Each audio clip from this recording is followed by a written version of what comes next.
What's up everyone, this is BigPowner, and today I'm going to be going over how to make yourself a good um, Toxic Rain Quiver. There's a lot of options for crafting this, so I'm going to go over the different options. I can't go through full crafts on some of these because, like, depending on what option it is that you would choose, is going to kind of depend on what route you're going to go. But I'll give you guys examples. The first thing that I want to get out of the way though is the base type that we're going to be choosing. There's only one base that you can really choose, or there's only one base that is actually useful for the Toxic Rain build, and that is the Sharktooth Arrow Quiver. The reason why is because nothing else that any quiver offers us is going to benefit the build. I'll bring this up and I will show you.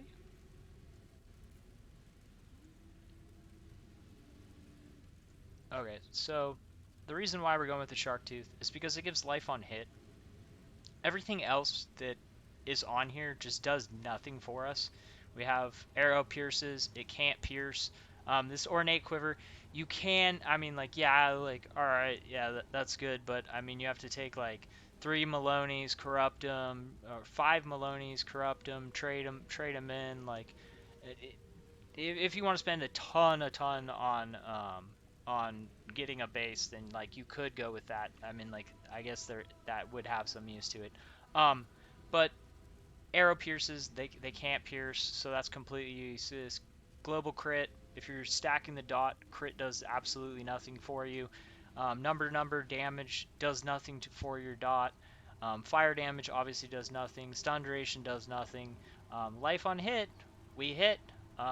So that's one of our only actual methods for sustain is hit. Life on hit. It's either regen or life on hit are the only two ways that you can get sustain on the Toxic Rain dot build. So that is going to be the choice of what we're going to be using, and that is the reason why. So the selection for what influence we're going to be using the Hunter's influence. Right now in PC community, you should be able to get one of these for, I don't know, if a bunch of people go out and start buying them, probably like 30 chaos. There's a bunch under that, but I'm just trying to give like an estimate. But as time goes on, the price is actually going to come down. We're still super early in the league when I'm making this video. So that's the base that you're going to want to get. We'll go ahead and pull up, and I'll show you the things that we're going to be looking for. And then we'll kind of discuss the directions that you can go in for making this. The Hunter's Influence, we've got a few things on it that are really good, but there's one main thing that we're looking at, which is the Chaos Damage over Time multiplier. This is what we're going to really be looking for. This is kind of like the whole reason why we go for an influence. It's the strongest influence choice as far as a single influence. If you wanted to do like Awakened, then the other choices you're probably going to want to go with the Elder because it has the increased area of effect. You'd probably go increased area of effect and the chaos damage over time multiplier. There is the area of effect on the Warlords, but the Warlords has or you could go extra arrow. The reason why I wouldn't really go extra arrow is because with the alternate quality gems we get a +2. With the Mirage alt quality we get a +2. We can get a +1 on our helm. We have so many places that we're getting it +2 from the ascendancy. Like, we have a lot of places to pick up projectiles. So if I were going to go double influence, I would probably go Ink AoE. Um, so that's a choice that you could do. The thing that you have to realize with doing that is when you slam the two together, there's going to be stuff that will possibly come up that you don't want. Um, all the other stuff basically on these, for the most part, is going to be something bad for you. What's really dangerous about the Warlord is you have a few things that can't be removed. Phasing wouldn't be that bad, but on the bottom, it's really not what we want. Honestly, on the bottom, we'll have our bottom basically, ideally, completely filled out just on the Hunter influence. There's two ways that we could fill that out. Chaos damage over time multiplier. Man on hit would actually be really good. But chaos damage over time multiplier is an absolute must, basically. The man on hit would be good. The other best in slot thing is the regular damage over time multiplier. It is damage tagged, so we don't have a way that we can put this on. So if you're wanting to have the maximum multiplier, you're gonna have to start with getting this on there, and then add the other stuff, whether that's using whether that's well using harvest basically. That's pretty much the only way you're gonna really get it. The nice thing is though, is you could guarantee having both multipliers if you get the damage over time multiplier on there with two open suffixes. Then you could slam chaos. If you hit the chaos resistance, then the next slam would guaranteed be the multiplier. The thing is, you don't know what level you're going to get. Um, so it might take some trial and error if you want to go for that. It is a pretty big boost, 18% if you start with this. You really have to decide, how good do I need it? To give you an idea, the first one that I made is this one right here. I went for the chaos damage over time multiplier, and then a good life roll on it, and I was like, I'm pretty much good with that for now until I build up more currency and I can go for a bigger craft. At this point, I could wait, I could Maven this and then awaken it later. Um, there's other stuff that I can do with it with this base at this point, or I could remove lightning. I could use remove lightning and then craft on a 12% attack speed, because that's the other strongest damage modifier that we can get on this is the attack speed. You can also craft on percent chance for frenzy charge on hit. However, if you're using Blood Rage, you already generate frenzy charges. That would only really help you on boss fights. 5% chance. I mean, it would be pretty nice to be able to have reliable frenzy generation for boss fights, but I don't know if that's really worth losing. Like if you had that option to craft on 12% attack speed versus a 5% chance for a frenzy. Um, but that's kind of up to you. The frenzy charge, depending on how many frenzy charges, will be more damage once they are actually charged. But like I said, uh, Blood Rage is going to keep our frenzy charges up everywhere besides a boss fight. There's also other places we can pick up frenzy charges on rare hit or rare unique, which would be a boss fight, which is the gloves. So that's another option if you want to have frenzy generation as far as that. But I'm just putting it out there as far as something that you could choose to do. So the easiest way to get, if you're like, I just need damage, I just want to start with something, you'd probably just want to go with chaotic resonators, and then you could go with aberrant fossils, because both of these things are cheap. So you could just use one socket resonators, and look at that, bam, I got the chaos damage over time multiplier. There's only there's three chaos things that you can get on this base. So the chances of you hitting it with aberrant fossils and resonators is really high, um, because there's only three things that it can pull from. Like obviously, one try getting the tier one is pretty lucky, but it's probably not going to take you very much. So if you're just trying to get like a quick damage quiver, now I could be like, all right, well, now I can craft on up to 70 HP or 55 HP. So I'd craft on 55 HP, and now I have a big damage increase, which I could show the damage increase. The displayed, I'm at 31 goes up to 34. So like a 10% increase to damage, just with that stat right there. So a very, very strong, and that's like the displayed. So I mean, like increase off the displayed, it's that's pretty much what you're seeing is what you're getting. Um, but a 10% increase that easily is a pretty big deal. Um, Obviously, if you have more currency to spend, you're going to want something better.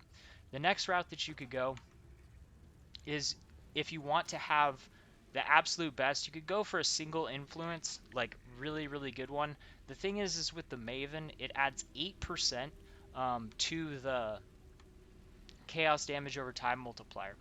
The thing is you could actually craft a single influence that would probably wind up being stronger than a Mavened quiver.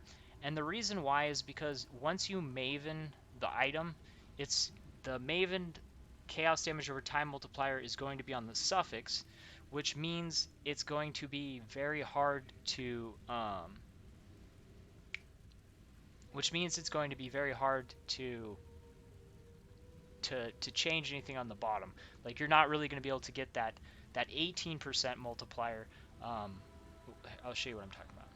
You're not going to be able to use harvest crafting to get this 18% damage over time multiplier. And the Maven buff to this, it takes it on the gloves, it adds 8%. So instead of being 25, it winds up being like 30 something. Um, 33 or 34. It's something like 8%, somewhere around there. I can't remember exactly, but I remember it being like 8%, about 8% or 8% on every single one of the items.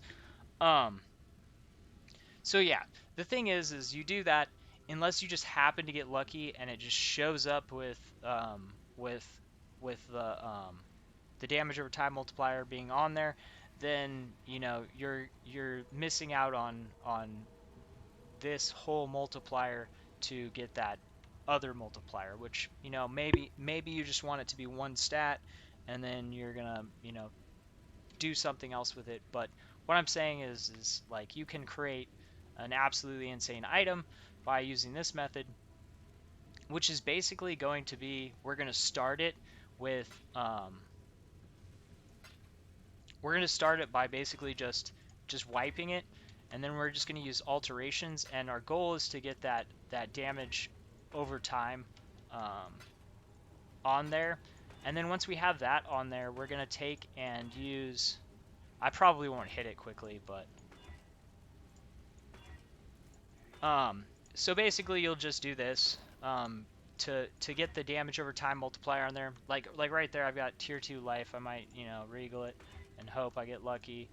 Um, but basically, you're just going to do this until you can get that multiplier on there, and then you're going to regal it. Anything bad that you don't want on it, you're going to wind up removing, and then you're going to use harvest crafting to finish it off. To get the chaos multiplier on there, what you're going to do is you're going to have to use chaos slams. You can't use remove non-chaos, add chaos. They're going to have to be chaos slams, which means you're probably going to wind up using several, because depending on how many prefixes you have, there is one chaos stat in the top. So you might wind up having to use 3 chaos slams to get that on there.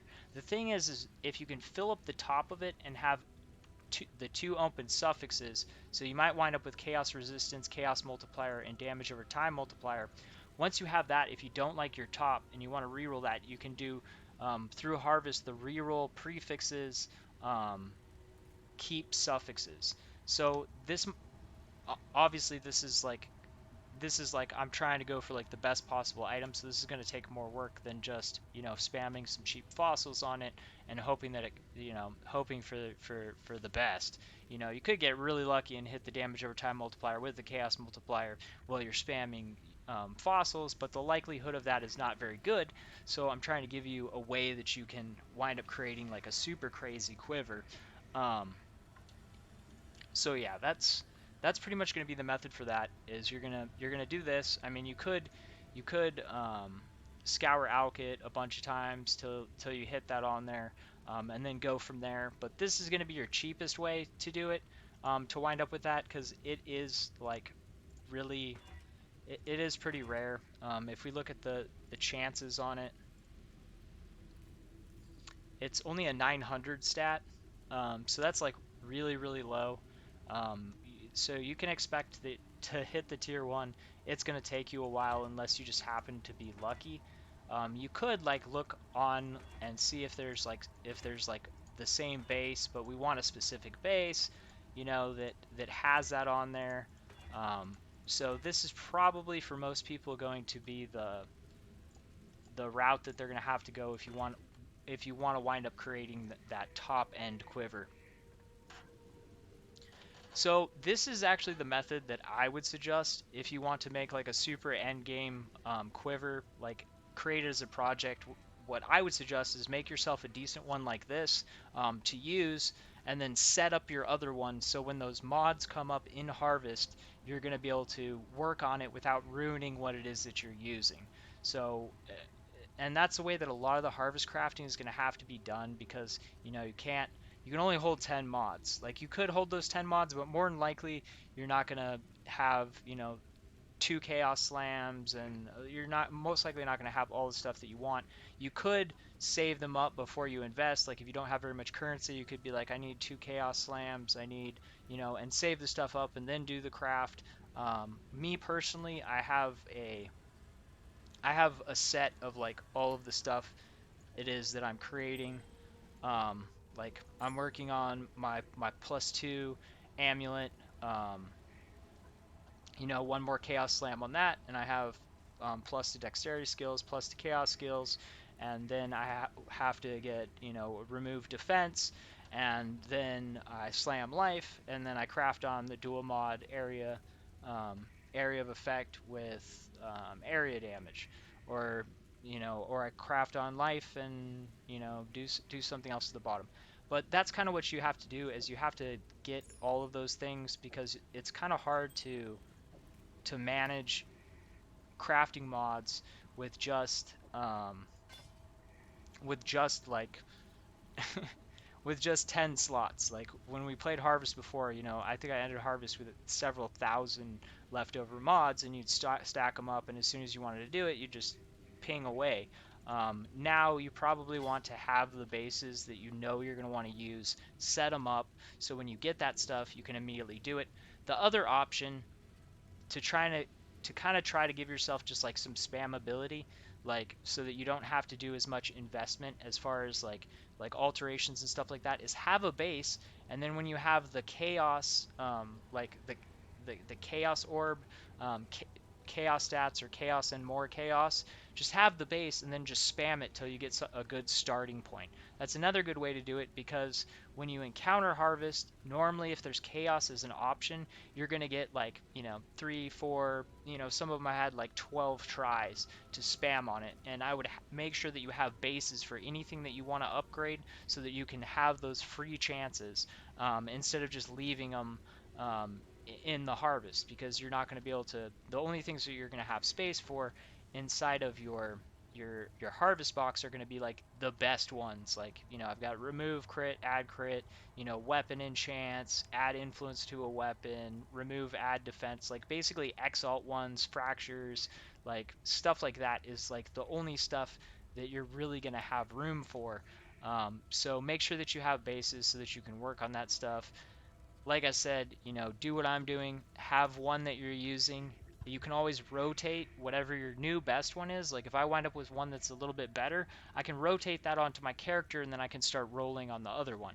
It's like my necklace. I've got a necklace that I'm using, and then I've got one that I'm working on. When that one that I'm working on gets better than the one that I'm wearing, I'll just swap them out and then work on the other one, or just wear that one till I finish it. Which I should probably switch out that other one, because it's better than the one I'm wearing now. I just don't want to have to re-anoint it at this point, or I haven't. Anyways, I hope that this helps you guys to craft a quiver on the cheap and start working towards your endgame quiver. Thanks for watching. Peace.